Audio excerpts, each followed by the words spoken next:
Berlin, 1940. The Luftwaffe ruled the skies. German bombers thundered over Europe, their swastika-marked wings casting long shadows across cities below.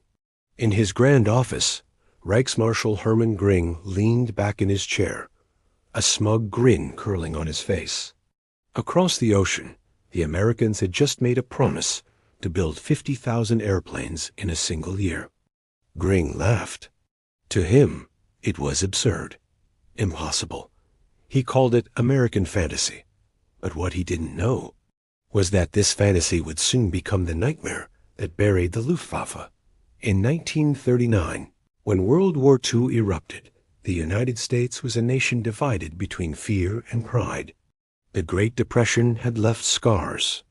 Its military was small, its air power modest. At the time, the entire U.S. Army Air Corps had fewer than 2,500 planes, many of them outdated biplanes, barely suitable for combat.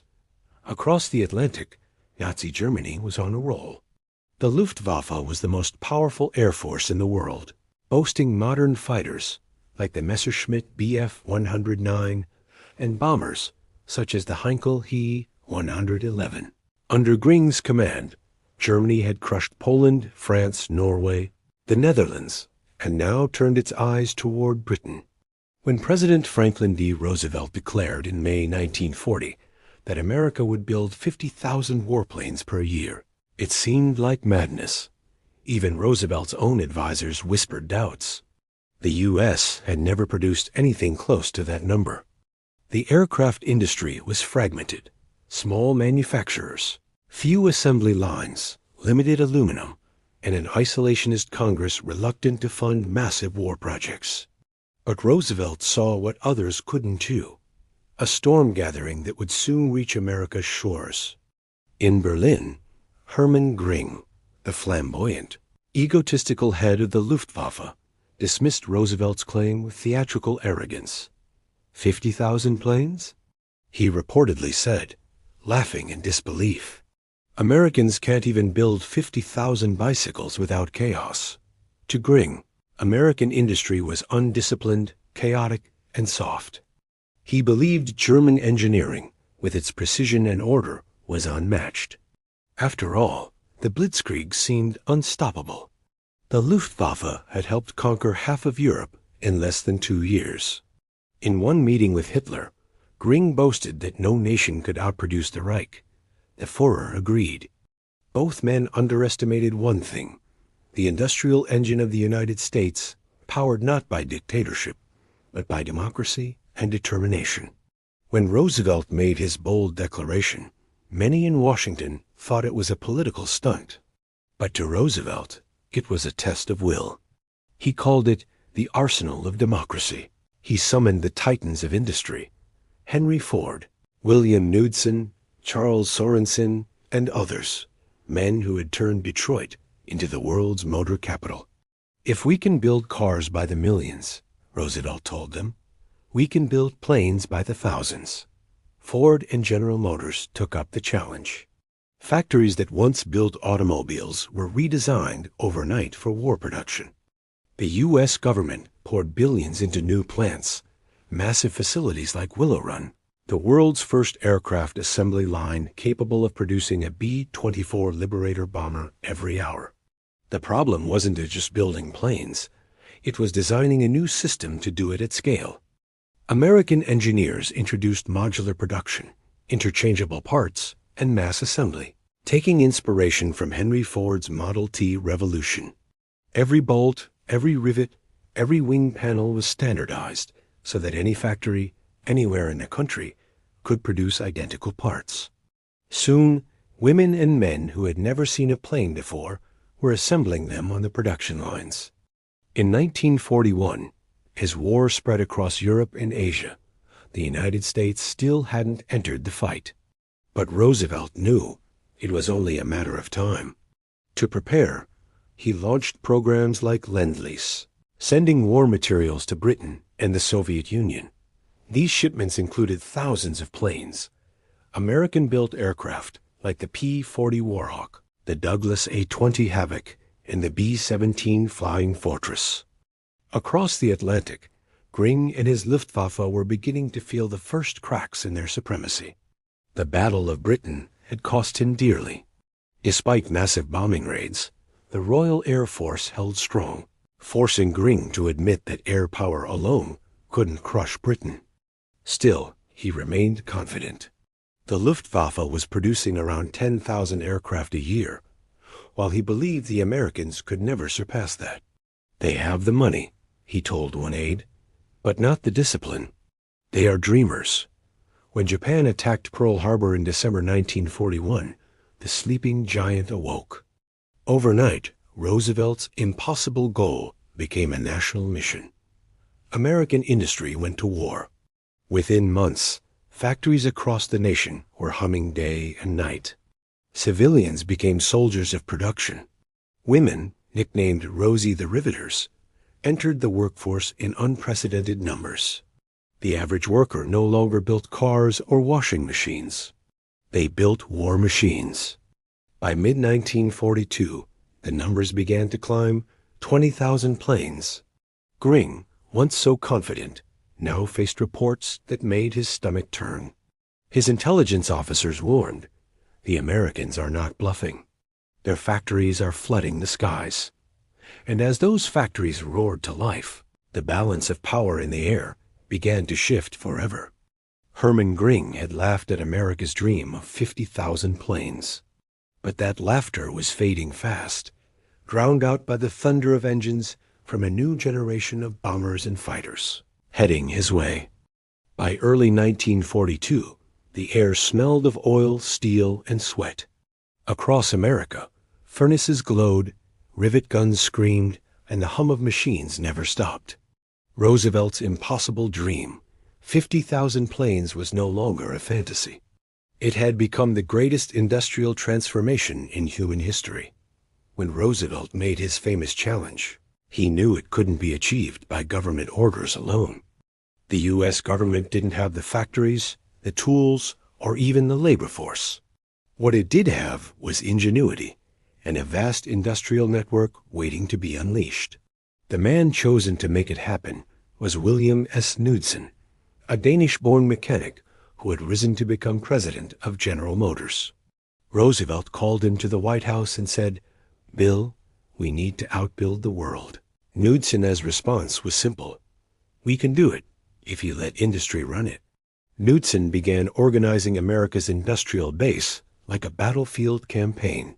He visited more than 500 companies, from car manufacturers to typewriter firms, convincing each to contribute something: a wing section, a propeller, a radio set, a machine gun mount. Factories that had once built refrigerators or sewing machines now turned out cockpit instruments and ammunition belts.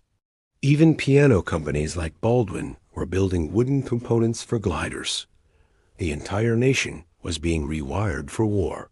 No single place symbolized this transformation better than Willow Run, the brainchild of Henry Ford and his chief engineer, Charles Sorensen. Ford had stunned everyone by promising to build a bomber every hour. Most experts laughed. The B-24 Liberator bomber was one of the most complex machines ever made. Over 1.25 million parts, thousands of wires, rivets, and panels. It took specialized teams weeks to assemble just one. But Ford applied the logic of the automobile to war. He designed Willow Run not as a traditional factory, but as a massive moving assembly line, a mile long, with materials entering at one end and completed bombers rolling out the other. At its peak, 42,000 workers, men and women, many of them farmers or housewives from nearby towns, kept Willow Run operating around the clock. The scale was so massive that people joked you could get lost inside and never find your way out. By 1944, Ford's dream had come true: one B-24 bomber every 63 minutes.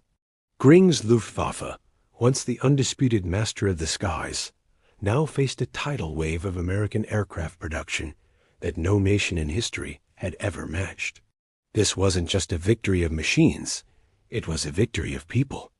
America's entry into World War II was total. And nowhere was that clearer than on the factory floor.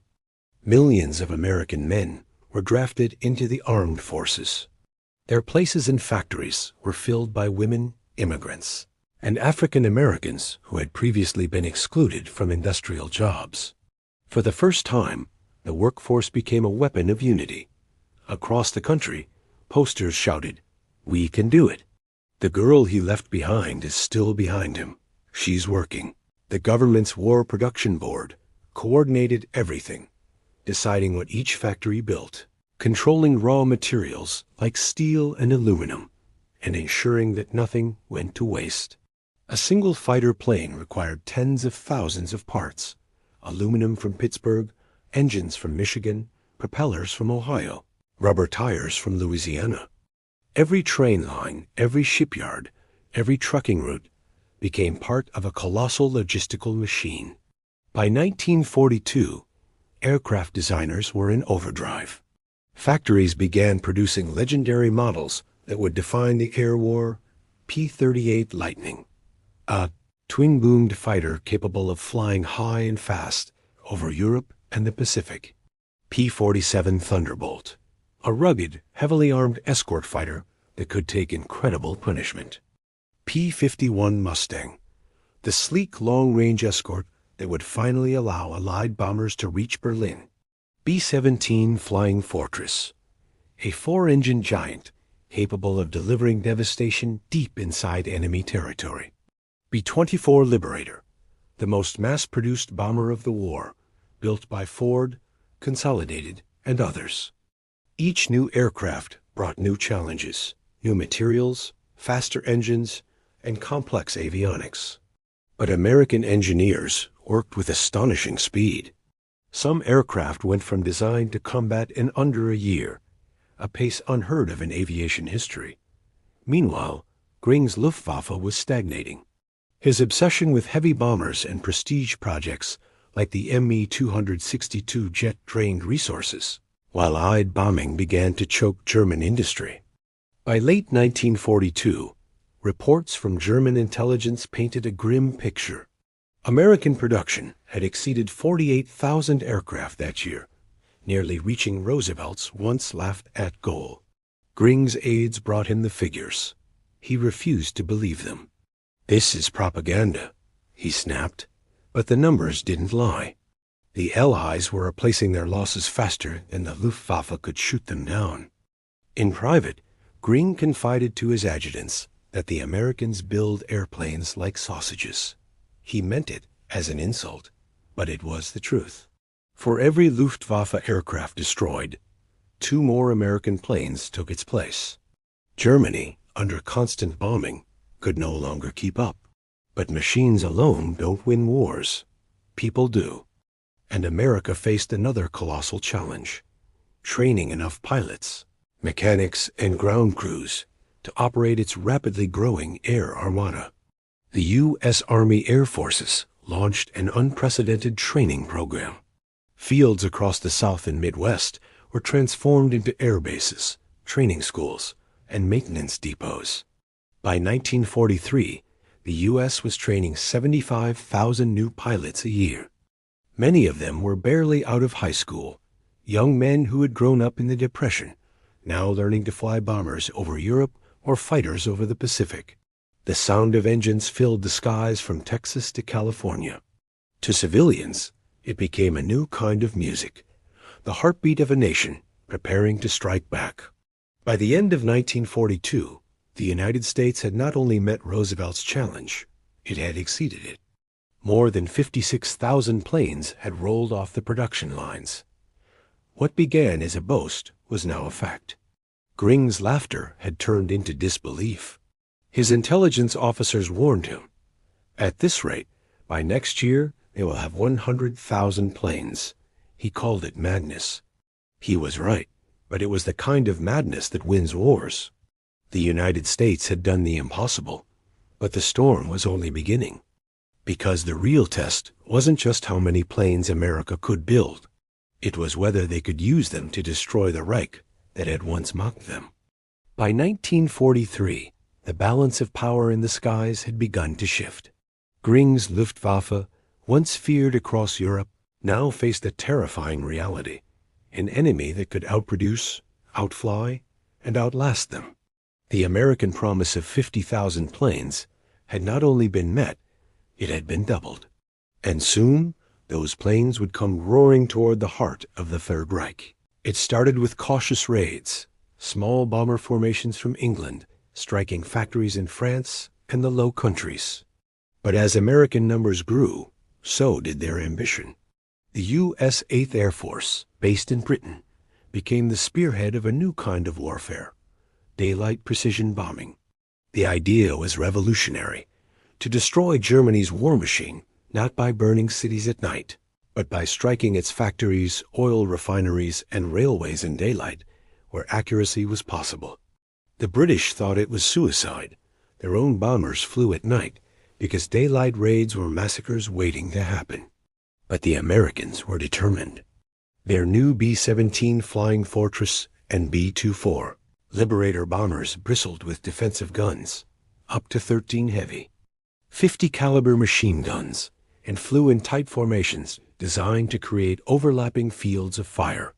They believed they could fight their way through enemy skies. And in 1943, they set out to prove it. For Göring, the American daylight raids were both an insult and a challenge. The idea that enemy bombers could cross into German airspace in broad daylight was unthinkable. He vowed to destroy them. The Luftwaffe scrambled thousands of fighters, Bf-109s, FW-190s, to meet the incoming waves. What followed were some of the most brutal air battles in history. On August 17, 1943, nearly 400 American bombers launched Operation Double Strike, a twin assault on Regensburg and Schweinfurt, Germany's key aircraft and ball-bearing factories. They flew deep into enemy territory without fighter escort, trusting their defensive guns and courage to see them through. The Luftwaffe fell upon them like wolves. German pilots later recalled the sight. The sky was filled with silver bombers, flying in tight boxes. We had never seen anything like it. We dove straight in. For hours, the air over Germany was chaos. Flak bursts, tracer fire, and burning engines. By the time the survivors limped home to England, 60 bombers had been shot down and hundreds of airmen killed or captured. But the factories they struck were crippled, and Göring realized something chilling. Even after such devastating losses, the Americans kept coming.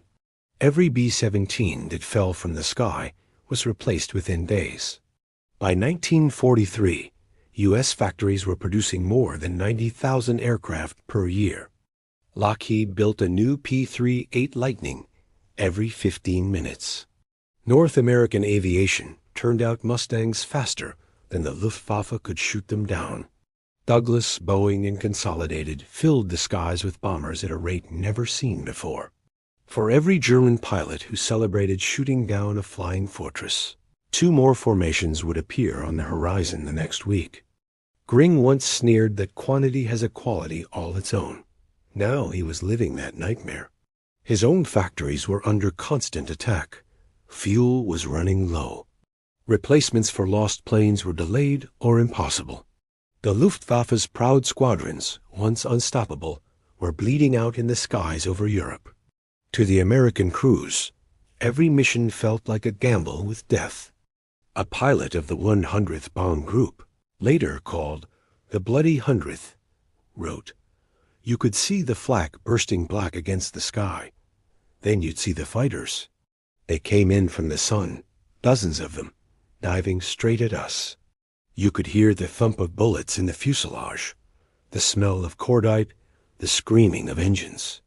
It was hell, pure and simple." Still, the bombers pressed on. The mission was simple: destroy the heart of Nazi industry, but the cost was unbearable. In October 1943, the Americans launched another strike on Schweinfurt. Of the 291 bombers that left England that morning, 60 never returned.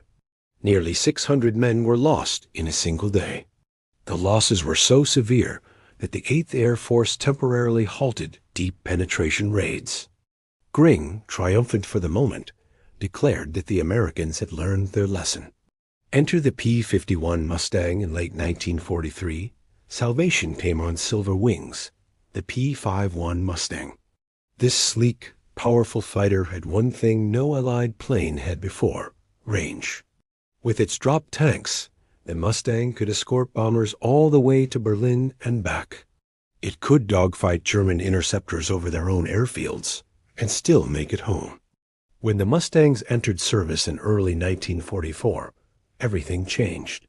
American pilots like Major George Preddy and Chuck Yeager began cutting through the Luftwaffe's defenses.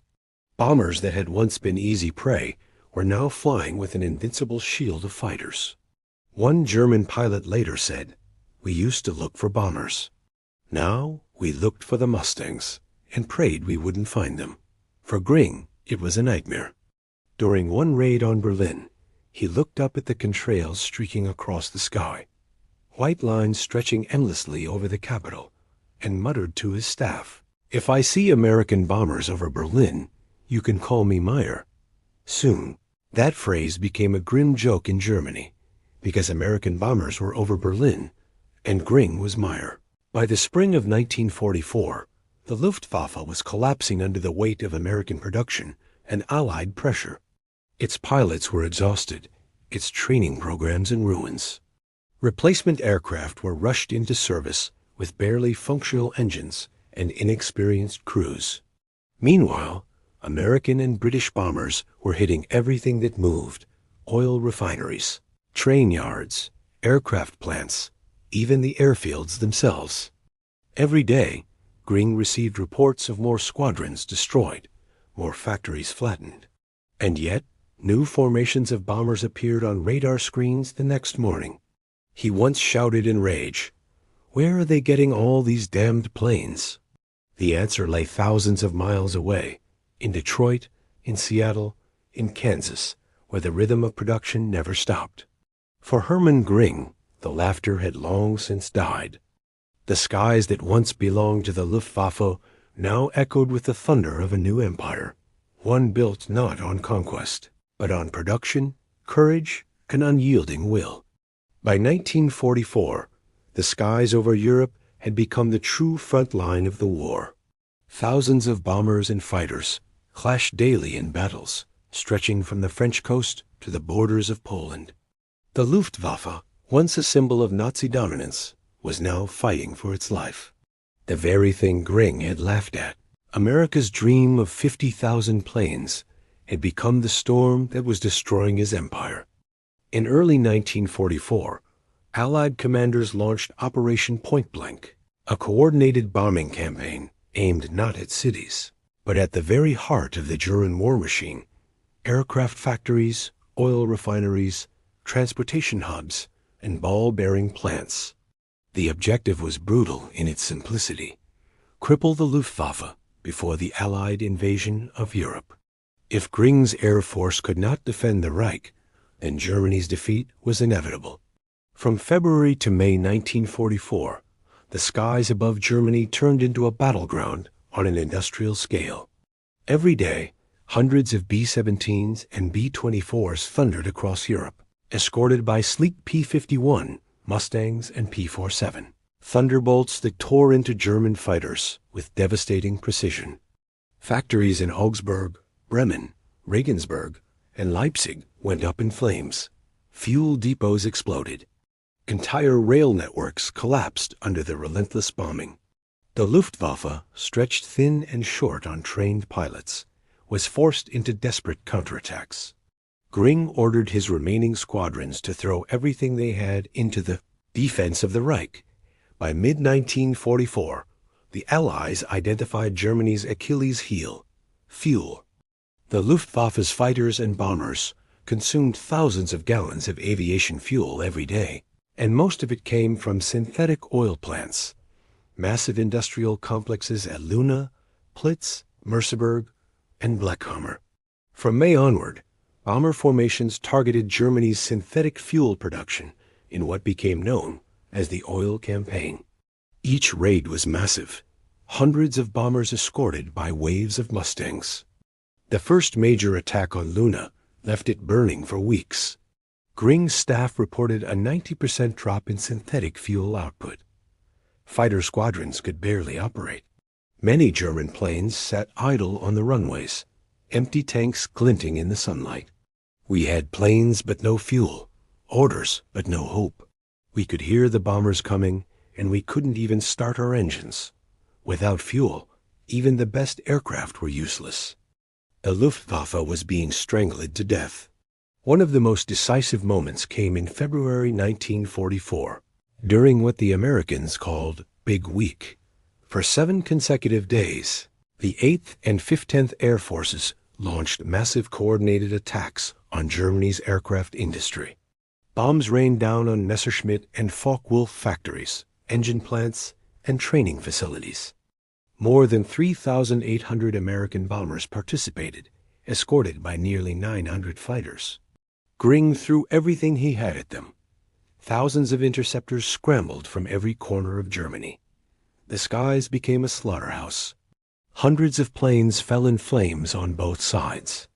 But by the end of Big Week, the result was undeniable. German aircraft production had been shattered, and the Luftwaffe had lost so many experienced pilots it could never recover. Even Hitler raged at Göring, accusing him of betrayal and incompetence. Göring could only bow his head and mumble excuses. He knew the truth. His Luftwaffe was dying, not from lack of bravery, but from being outbuilt, outtrained, and overwhelmed. When the Allies launched Operation Overlord, the D-Day invasion, on June 6, 1944, the Luftwaffe was a shadow of its former self. Out of more than 3,000 operational aircraft once stationed in Western Europe, only a few hundred could take to the skies that morning. Many never even found fuel or spare parts. The Allied invasion fleet crossed the English Channel almost unchallenged. American and British fighters dominated the skies above Normandy, shooting down the few German planes brave enough to appear. On that day, Göring's humiliation was complete. His once proud Air Force, which had terrorized Europe in 1939, could barely muster a presence over its own territory 5 years later. A German general reportedly told him, "Reichsmarschall, we no longer have an Air Force." Göring replied bitterly, "Yes, I know." In a last-ditch effort to turn the tide, Göring and Hitler turned their hopes to a miracle weapon, the Messerschmitt Me-262, the world's first operational jet fighter. The Me-262 was faster and deadlier than anything the Allies had. It could outrun Mustangs and rip through bomber formations with terrifying speed. But it came too late and in too few numbers. Fuel shortages, Allied bombing, and Hitler's interference. He insisted the jet be used as a bomber rather than a pure interceptor, crippled the project before it could make an impact. By the time the Me-262 entered service in late 1944, the skies were already lost. As 1944 turned to 1945, American and British bombers unleashed a new level of devastation. Cities like Hamburg, Dresden, Cologne, and Berlin were reduced to ruins under relentless waves of firebombing. Göring, who had once promised that not a single enemy bomb will ever fall on German soil, watched helplessly as his country burned. The American 8th Air Force, now operating thousands of bombers at a time, attacked day after day with near impunity. German air defenses were shattered. The sound of Allied bombers had become part of daily life, a grim reminder of defeat. The sky was black with bombers. You could feel the ground shake even before the siren sounded. Göring had said it would never happen. Now it happened every night. While the numbers and machines tell one story, the human cost tells another. Tens of thousands of American airmen were killed in action. German cities were flattened. Civilians lived in constant fear, hiding in shelters as the roar of engines filled the night.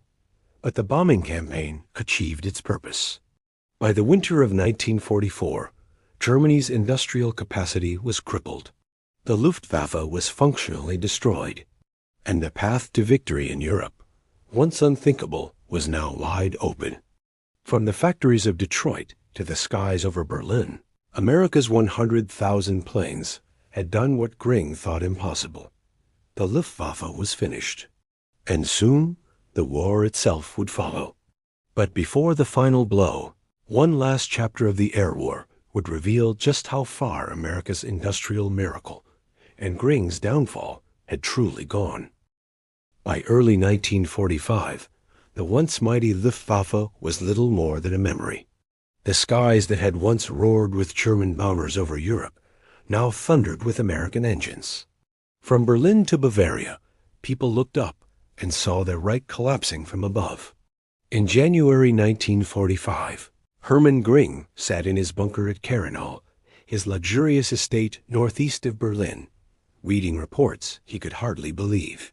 His air force, once boasting 20,000 aircraft, was reduced to barely 1,200 operational planes, many without fuel or spare parts. Entire airfields stood empty.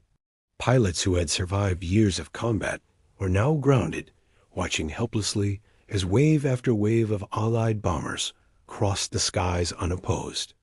The American 8th and 15th Air Forces, combined with the British RAF Bomber Command, ruled the skies with absolute dominance. Every day, the air raids intensified, striking factories, bridges, fuel depots, and troop movements. The Luftwaffe had been designed to win short, lightning-fast wars. But the war it found itself in was one of endurance, and in that kind of war, America's industrial might was unbeatable. The Allied air offensive over the heart of Germany, by February 1945, entire German cities were being erased from the map. The bombing of Dresden, one of the most controversial operations of the war, reduced the historic city to ash in a single night. Firestorms raged across Hamburg and Cologne. Berlin itself was bombed repeatedly. Its skyline turned to a wasteland of smoke and ruin. The raids were no longer about strategy alone.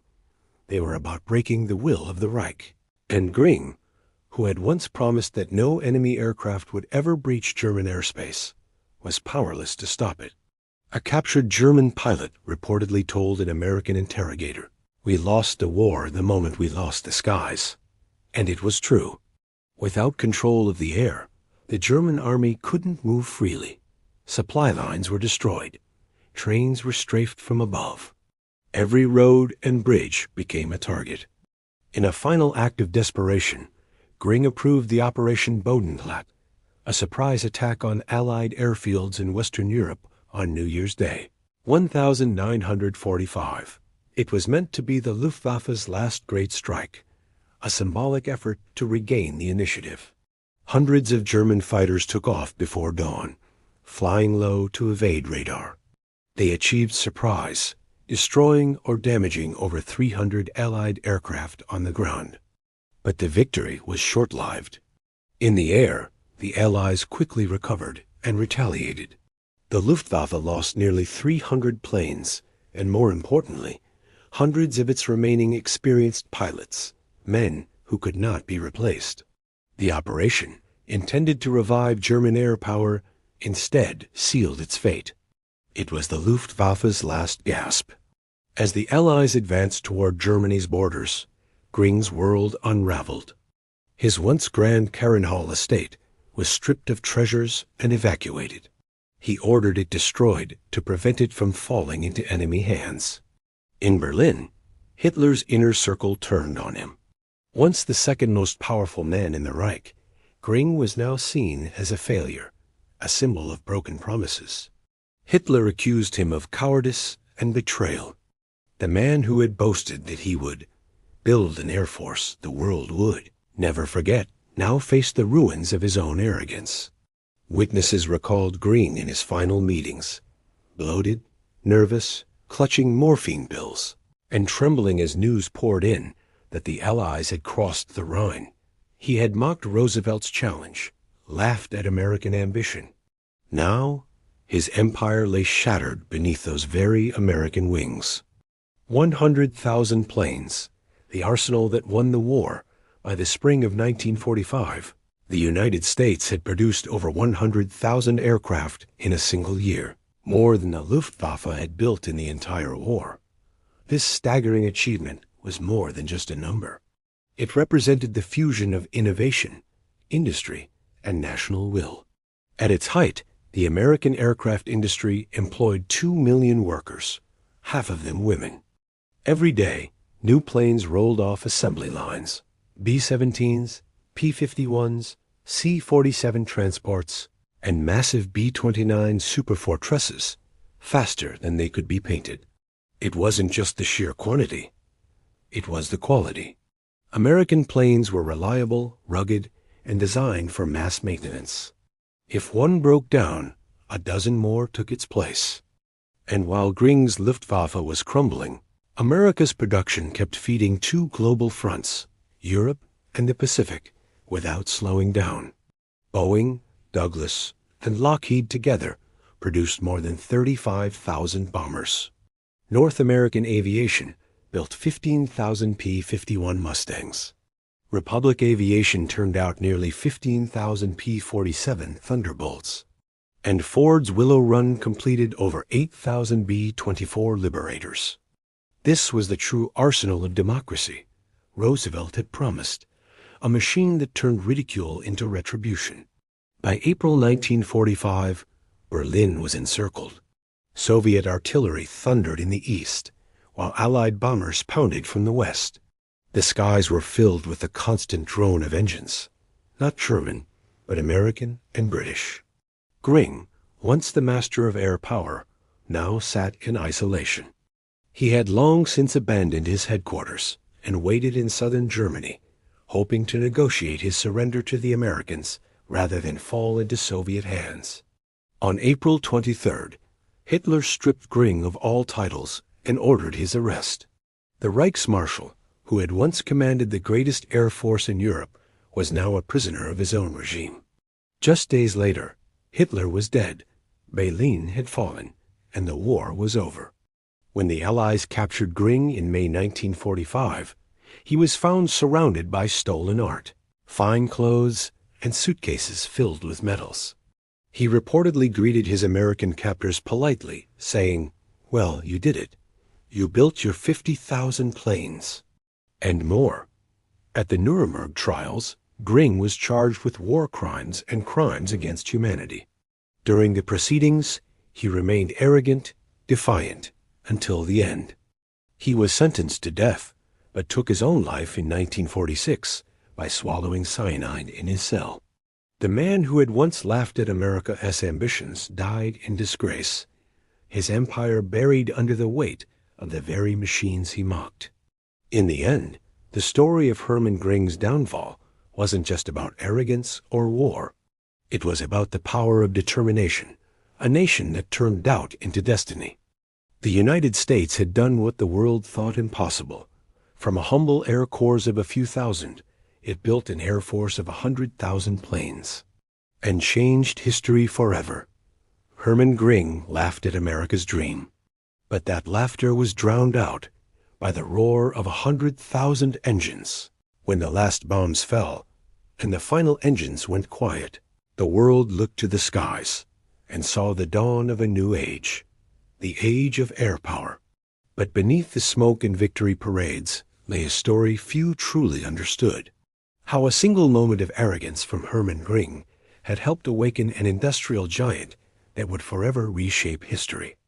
In 1939, Göring laughed at the idea of America building 50,000 planes, calling it a ridiculous fantasy of a nation that makes refrigerators, not fighters. 6 years later, the world saw the impossible become real.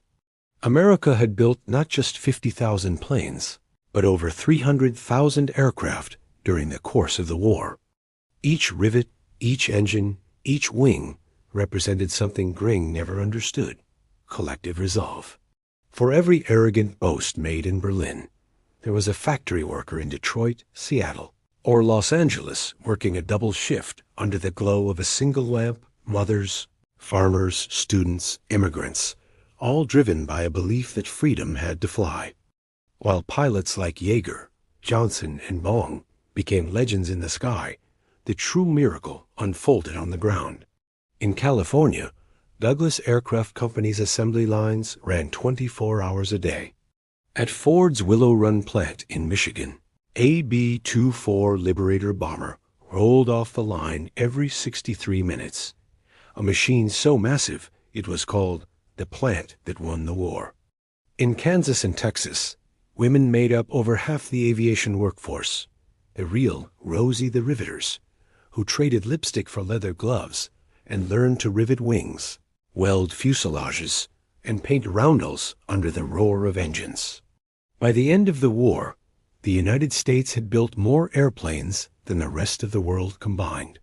When Göring's spies had once reported on these figures, Hitler himself refused to believe them, thinking it was propaganda. But it wasn't propaganda. It was power, real, mechanical, unstoppable power.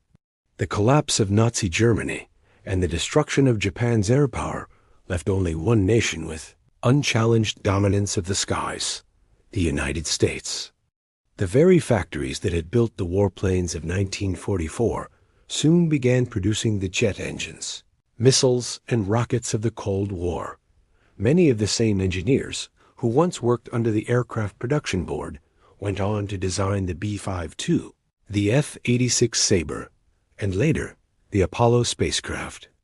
In a way, Göring's mockery had done something extraordinary. It had lit a spark that transformed America from a continental power into a superpower. The lessons of that industrial mobilization became the foundation of U.S. air doctrine for decades.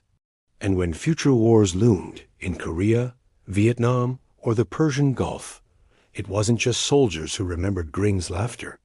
It was the factories that stood ready once more. Even after the war, captured Luftwaffe generals admitted something astonishing.